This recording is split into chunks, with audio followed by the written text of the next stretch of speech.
আজকে অভাবে পড়িয়া দেখেন আপনার আর ভাই নাই। অনেক সময় তো বর্তমানে মাও নাই বাবু নাই, মা বাবা বলে যে নিজেরটা নিজে কইরা খা। বর্তমানে বর্তমানে বাস্তব না বাস্তব আপনারা বলেন। যে ছেলে কামাইতে পারে তারও আদর, তার বউরও আদর, তার ছেলে মেয়েরও আদর, নাতি নাতনির বুকে টাইনা নাই। আর যে ছেলে সংসারে টাকা দিতে পারে না তারও দাম নাই, তার বউরও দাম নাই, এমনকি ছোট ছোট বাচ্চা নাতি নাতনিরও দাম নাই। কথা বলেন ঠিক না?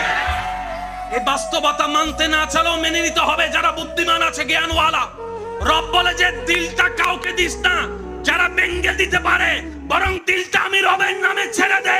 আর আমি রব তো এমন দয়াবান, পৃথিবীতে বাঙ্গা জিনিসের দাম থাকে না, কিন্তু তোর বাঙ্গা হৃদয়ের দাম তোর মার কাছে না থাকলে, বাবার কাছে না থাকলে, ভালোবাসার মানুষের কাছেও না থাকতে পারে, কিন্তু তোর বাঙ্গা হৃদয়ের দাম আমি রবের কাছে 24টা ঘন্টা আছে।